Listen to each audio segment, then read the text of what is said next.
Специалност икономическа информатика, професия икономист-информатик. Специалност с разширено изучаване на английски език. Какво ще науча? Знания в сферата на програмирането, създаване на сайтове, работа с приложни програми. Ще работите с специалисти в областите икономика и информатика, ще получа добра езикова подготовка. Къде ще се реализирам? В IT компании, търговски фирми, както и в различни сфери на държавния и частния бизнес, в финансови и застрахователни компании, производство, здравеопазване, както и успешно да управляват собствен бизнес. Приключение, което започва тук.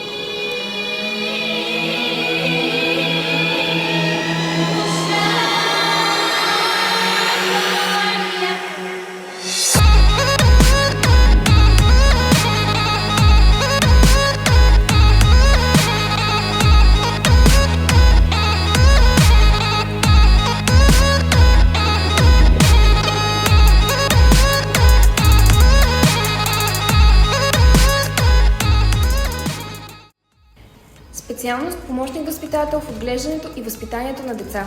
Професия – помощник-възпитател. Какво ще науча? Как се ръководят игровите и образователните дейности с децата, грижата за хигиената, организирането на дневния режим на децата, храненията и свободното им време. Къде ще се реализирам? В частни и държавни ясли, детски градини, училища и други институции, в които се отглеждат или обучават деца. Специалност – социална работа и консултиране. Професия – сътрудник в социални дейности. Какво ще науча?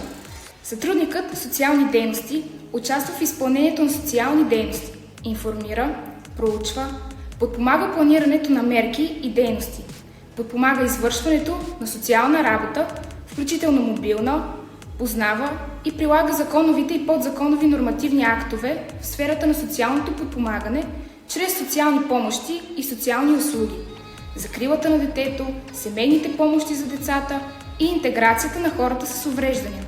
Извършва административно-документална работа. Къде ще се реализирам? Могат да се реализират в държавни и социални институции, в неправителствени организации и частни фирми.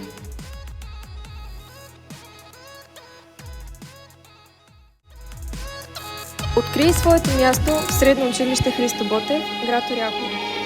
Твоят ключ към бъдещето.